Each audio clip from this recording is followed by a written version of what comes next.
Welcome to part 2 of Sparrow's journey. In part 1, she shared about her time to weep, a 15-year period of her life that caused her to feel a deep sadness. Divorce, domestic violence, human trafficking, drugs and alcohol were all part of that story. But it ends with a new season beginning, and that is what we get to hear about today. Well, hello and welcome, Sparrow. Hi, Jen. So that was my time to weep. From the time my parents got a divorce until I was 30. In 30, I had an experience that I had a foreboding. I know now it was God. At the time, I didn't know who God was or what he was about or if he even knew me. But I was going to go out drinking again. And he showed me that I needed to make a change or else.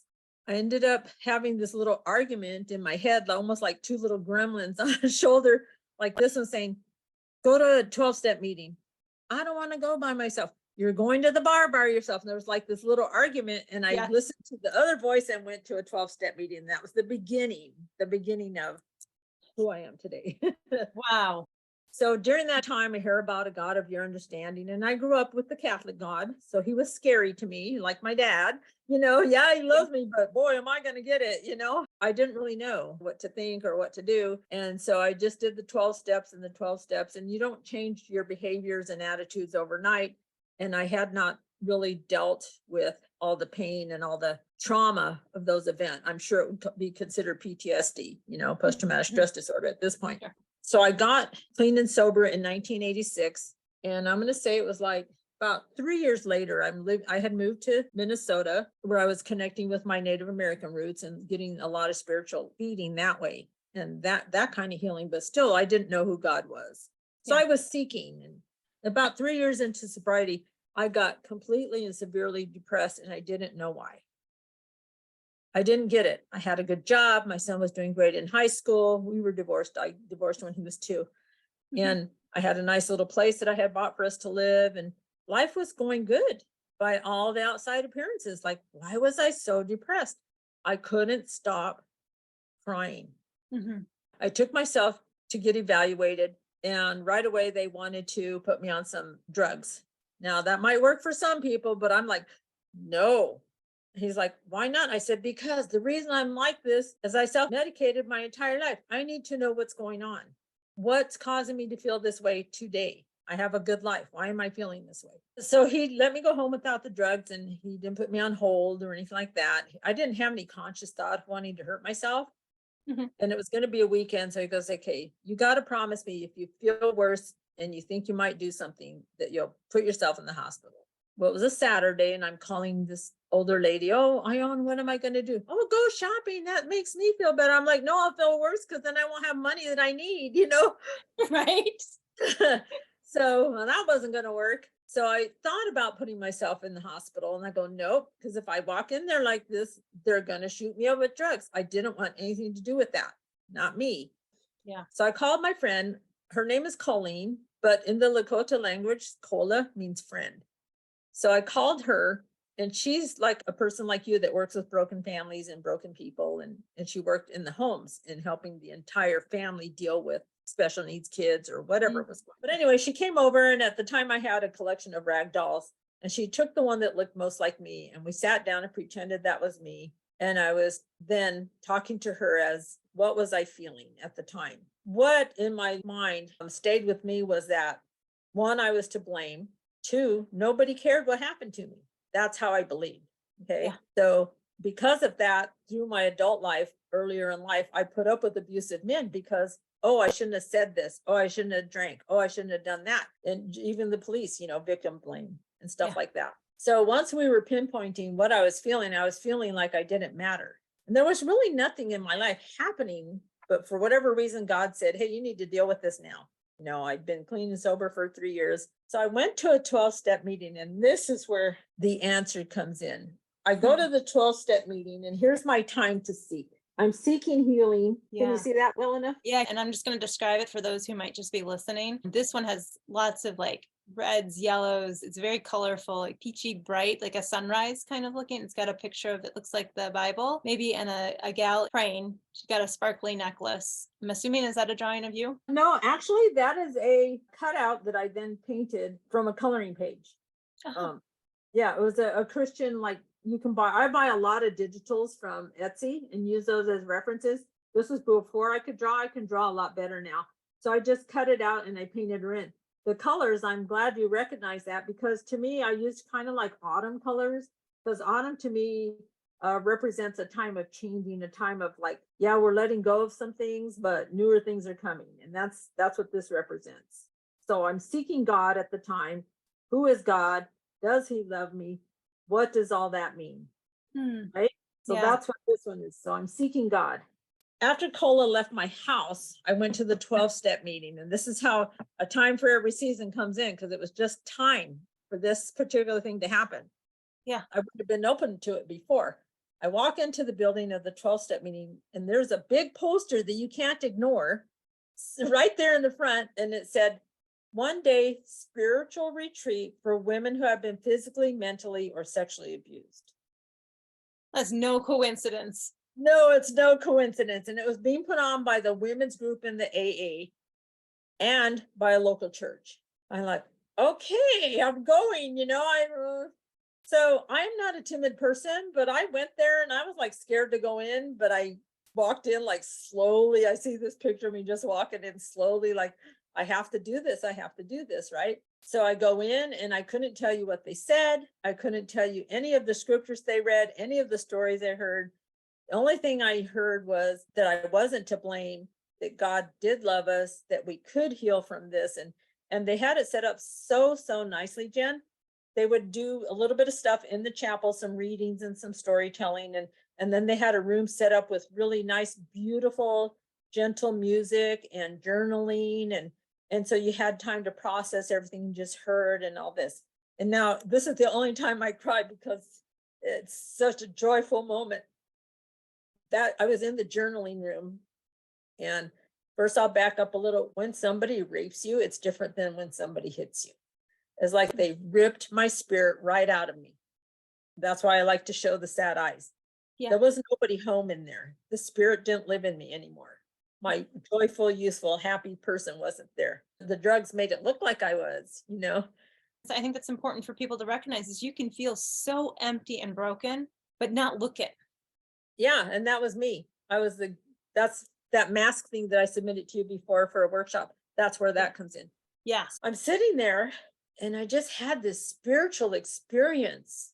It's like I was walking around empty all those years, and I visually saw my spirit dancing up there.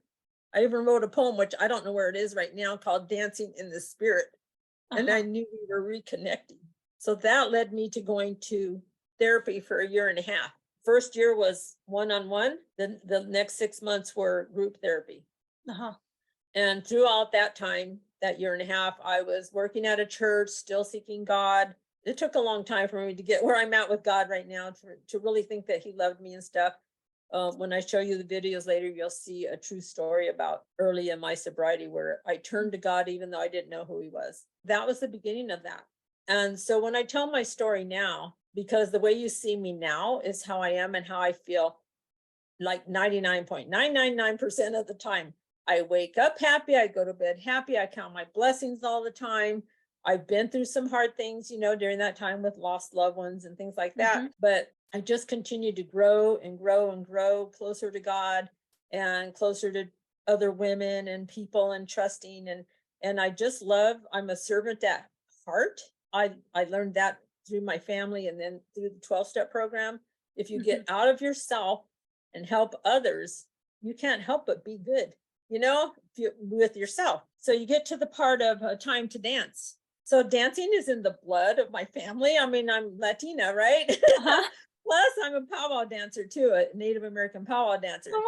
There was a time when, during that depressing times, I would go to powwows and just dance all day long, and you just dance your blues away, right? And I've always loved dancing anyway. My best friend and I, we'd always be the first ones on the dance floor and all that kind of stuff. So when I say it's my time to dance, that's where I'm at in my life now. I dance like all day long, in my heart, in my soul, in my spirit. And if I hear music in the grocery store, I'll dance there too, physically dance. So I'm just like, I'm always like, woohoo, here I come, That's how I see life now. And so again, I don't really draw. This was from a coloring book page, and you'll know why she looks like this and why the colors are involved in here too, because that's how I feel now. Oh, awesome. Yes, so now we get to see the full face and the outfits. Very active in the middle of dancing. You've got the blue backgrounds and a red dress. And what dance would you say she's dancing? She's like dancing the Spanish flamenco dance. The flamenco dance? Yeah, with the rose in her hair. And Uh-huh. yeah, you just want to smile when you see this one. Yeah, because my aunts and my mom, my mother was in her 80s and she was still dancing. Oh, I came across a video of her and my aunt Locha, who's also was elderly. They're both gone now, dancing at their brother's birthday party, and when he turned 80 or something like that, it's just in the blood. But it means one thing to dance physically, and another to just be dancing in your heart and soul.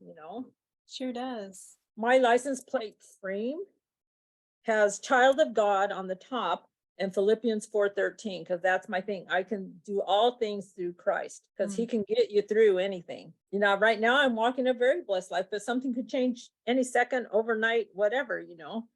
And just knowing that I have to lean on God and my people that I know. Some people call it my tribe or whatever, your fellowships, to keep holding you up when you can't hold yourself up. Yeah, so community is important again. Yeah, community is extremely important. You don't want to tell everybody your deep dark secrets to the detail, some of the things, choices you made and stuff.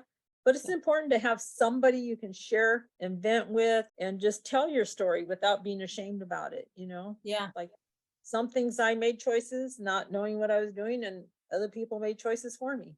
I think that's important. I do an exercise with people I do the circle of trust, and I do it like a bullseye, like a target. And that I say, you need people in all the levels. Yeah.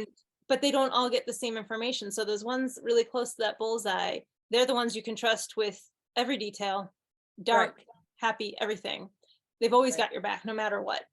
Yeah. And then as you progressively go out, you go all the way out towards like enemies and strangers. But the boundaries in between are so important. And to recognize you need that community, but not everybody in the community gets the same amount of information. No, because some of them are just going to use it and judge you, know.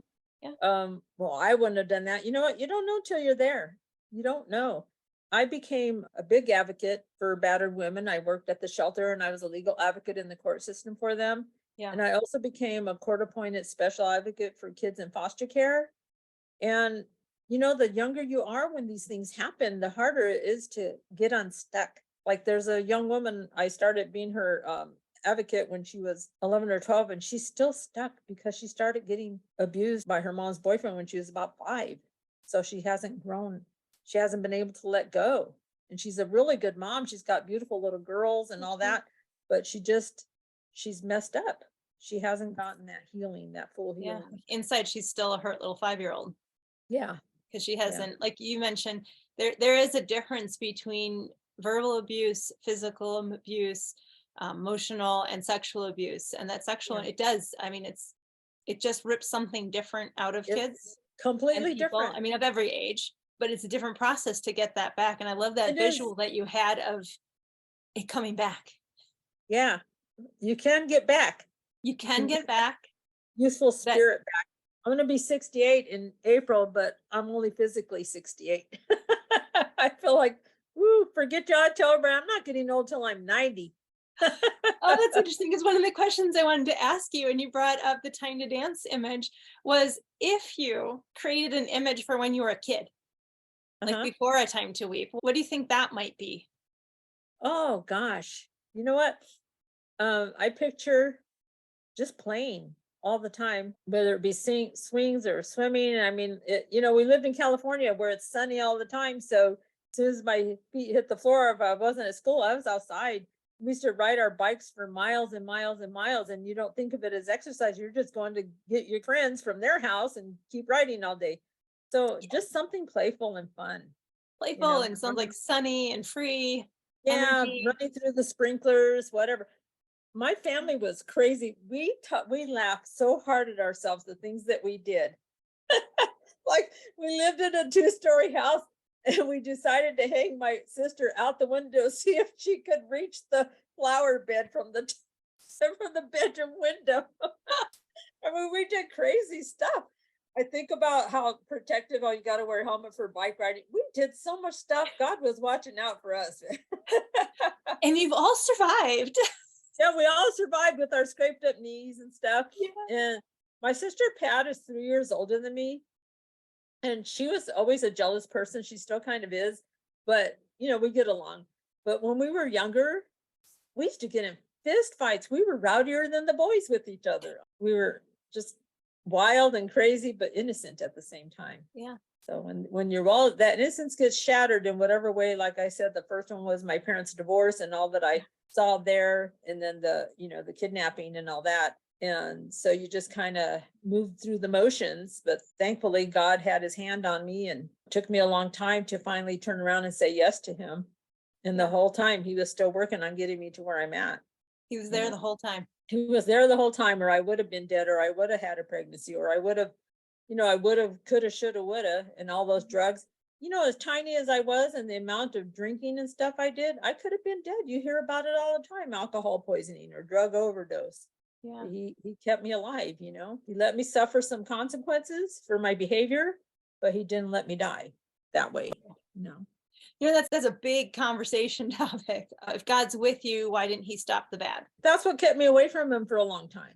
Because why does he allow these things to happen? But we know who else reigns here on this earth. If you're walking the same walk that I am, we don't know why. And even when my mother was dying, I didn't question why she was dying, but I was questioning why it was taking so long. She was more than ready to go.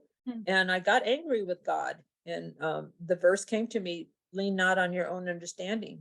Just even as children, you don't always understand a lot of things. You just trust your parents. So you just kind of have to trust God.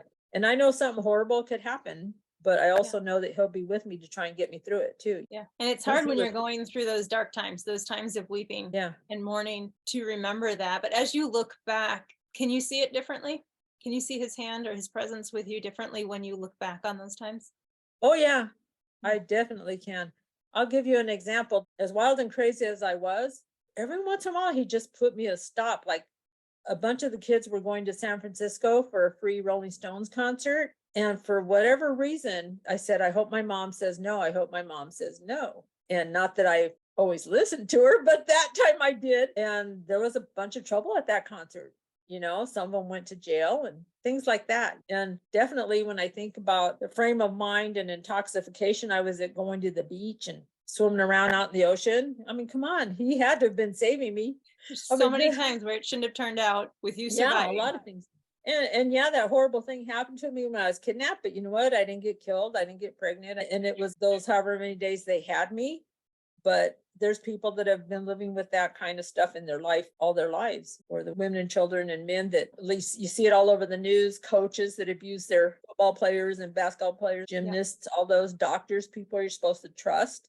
At least these were not people that I was supposed to trust. I mean, the friends, yeah, you're supposed to be able to trust your friends, but they weren't family members. They weren't a doctor, a coach, or a preacher or anything like that, so it could have been worse. It could be where I wouldn't have any faith or trust in anybody. You've lived through the story and you've worked with people in the midst of it at different stages of it. What words would you have for people who are watching, people who are listening, who are maybe in the dark times? And then also, what would you like to share with people who might be interacting with them or helping them? First, I'll talk to the helpers. We don't always see the fruit of our workshops, the fruit of our endeavors. There's many people that helped me along the way that if I could go back and find them and say, look how I'm doing now, I would love to be able to do that. We don't always see that. So don't judge whether or not the person took it in or heard you or got anything out of your workshop. It's not for us to know the outcome unless God allows us to see the outcome of some of those people. So that's number one. We don't know. 3 people could go through the same experience and have a whole different way of it affecting them. I think that had I not been passed out during most of it, I'd be a lot worse off. My mind wouldn't be able to get the nightmares out of my head. As a person that living in the darkness right now, just keep finding what brings light, even if it's a moment by moment, something to make you feel happy for that moment. Somebody that I'm going to give you a real simple story in a minute, but just every person that comes along and shows you love, that doesn't judge you, that doesn't ask for details of your life, if they just recognize your brokenness and love you for the moment, bring you some comfort, be happy with that and just keep seeking your healing the way God's leading you to be healed through your therapist, through your art therapy, through your church, whatever it is that you're working with to get there, because you can get there. I could be a total basket case. I could, and I'm not. It took a long time for me not to be an angry person. And it took a long time for me to believe that God loved me or that anybody could look past the choices I made. And sometimes they weren't my conscious choices. They're unconscious choices made because of the circumstances of my life. Sure. Once that was taken from me, the first time I said yes to a man wasn't because I couldn't resist. You know what my head said? Well, I'm ruined anyway, so who cares? Then I ran home and felt like a big slut and didn't come out the house. So Yeah, we all have our I own think that's good experience. for some people who haven't experienced it and they see that stuff happening, that's that inner mindset. It's not Yeah. everyone's inner mindset, but that is an inner mindset of people who have been abused that, well, what does it matter now? Exactly. I'm I felt broken, like I I'm ruined didn't anyway, matter. so I may as well get drunk. I may as well go sleep around. I may as well get high. Like, Yeah. Why not? yeah. That's how I And for was. someone to come in and alongside someone with that kind of a mindset and see that there's value. Yeah, that's what it is. You got to look Powerful. past. This is what I tell when I work with the women at a transitional living house right now, and I do creative workshops with them. I always go on a journey with them of having them see themselves as who they were created to be, even if they're not there yet. Because I am not that kidnapping. I am not that little girl that got divorced. Those were chapters in my story. Those were chapters in my story. That's not who God created me to be. The person I became is not who God created me to be. Yeah. But he let me go so far. And then he finally said, no, I'm going to stop you right here. You're going to a 12-step meeting and we're going to start you on the path that I want you on. Now I've let you go long enough, little girl that doesn't obey. I'm going to make it so obvious that I don't think you're going to say no. I couldn't deny it. I still didn't know who he was or what. I really want you to see that video because it's called I Called, He Answered. I did that one recently based on a couple of weeks into sobriety. So when I started the journey onto the 12 steps, I knew I had to, but then there's an incident where I realized I really wanted that more than anything. So that's what that video is about. And, Oh, that's and good. in I there, will link that in the write-up. Yeah. I will definitely link Yeah. people to that. And in there, I still didn't know who God was, or even if he cared about me, but I was willing to surrender to him anyway. Thank you for sharing your story. Yeah. It's powerful. I was just talking with someone earlier about post-traumatic growth, and this is a good example of that. Yeah, it is. It is. You went through something horrendous and you suffered for a long time. And I love that your theme is a season. There's a time for every season. It was That's a right. season of suffering and darkness, but it didn't stay there. And now you're out dancing. I know. I stayed there a long time, but now you can't stop me. Yeah. The freedom's back and you're Yeah. dancing and you're living out of the true identity. And you didn't Yeah. let some really dark, heavy chapters end it for you. I could have, but God Easy. said no. Yeah. You know, I probably could have and would have. If I had not heeded his calling that day to go to that first 12-step meeting, I probably would have died a long time ago, just by the sheer mass of my lifestyle. And Yeah. even though I was working and getting promotions and all that kind of stuff, my son has forgiven me. He was about 10 or 11 when I first started that journey. And he says, Mom, at least you've changed. And he treats me with such love and such respect. And that wouldn't have happened if I hadn't listened to God that night. That's good. And then just a quick question. How do you feel like art has played a role in your healing or in your life or in the healing of others? How can you connect that for people? Well, it started off with while I was going through my parents' divorce, I started writing poetry. And the first poem I wrote was about tears. That just came. It's not like I heard anybody or anybody told me to do it. English was my favorite subject in school anyway. And I just started writing and journaling a lot. And then as you go through the 12-step, you do a lot of journaling. So all that is healing because you just pour it all out on the pages. And now when I do write, I was kind of stunted for a while because God gave me the gift of being able to just flow and write. But I worked in the legal field for so long that my writing started to sound too legalistic when I was trying to tell my stories. Yeah. So that's why I like doing the stories the way I am right now, because you're hearing it right from me. And so I'm not telling you, oh, once upon a time, this happened and that happened. You know, you can feel the emotions, you can see it and all that.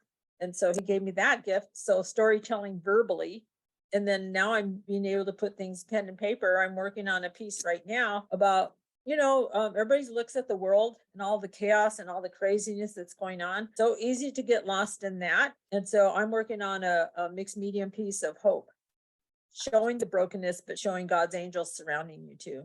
Oh, So, wow. so I guess my message for those walking through the darkness is don't give up hope. Keep going towards the light, and don't let what other people say about your choices or whatever define you. Look at yourself through God's eyes. When you look in the mirror, ask them who God sees. And if there's something you want to change about yourself and you're getting help with that through therapy or art or whatever it is, great. Work towards who you want to be, who you think God wants you to be, Yeah. not what the world made you. Yeah. Yeah. I Because love that God gave idea me of a good spirit. My sister Sorry. said when I was on drugs and all that, she goes, she was so heartbroken because that bright-eyed girl wasn't there anymore. I'm back. You're back. And you're sprinkling light into lots of people's lives, whether you know it or not, right? Yeah. And I was supposed to be a twin. She was miscarried early in the pregnancy. I tell people, well, all the bad stuff was her. It wasn't me, it was her. Way to go, passing the blame. Oh, funny. Well, I'm so glad that you're in a season of dancing again. Yeah, I love it. I love it. Well, thank you again so much for sharing. And I hope that this will be an encouragement to both people in the dark places and people who are trying to help people in dark places, that there's specks of light and we're not sure where they come from, but they're there. Yeah, go in there with the attitude of no expectations, just experience it as the teacher and as the student. Just experience it. Don't say, no, I'm not going to do it. Do the workshop. You don't know what you're going to get out of it. Never know. Never Yep. know. It's another story that we just did with the women's transitional using dolls. It's great. I have 3 dolls representing the different phases of my life too. So Oh, that's super cool. It's so fun because your story uses all the arts, writing, music, yes, visual. yes, yes. They're all healing. Even a dance. Now And this dance. one, I can't share this publicly because the other dance person that danced with me doesn't like to be on public forums. Sure. But we did a dance to a song called We Dance Before You. And there's a Native American Christian group called Broken Walls. And I wore my jingle dress and she wore a different outfit, and we choreographed this whole dance to that song. And it was about finding light in the darkness. Awesome. Well, thanks Well, so thank much. you, Jen. Yeah. This is great. Yeah. Have a good day. Okay, talk to you later. God bless. Bye-bye. God bless you too. Bye.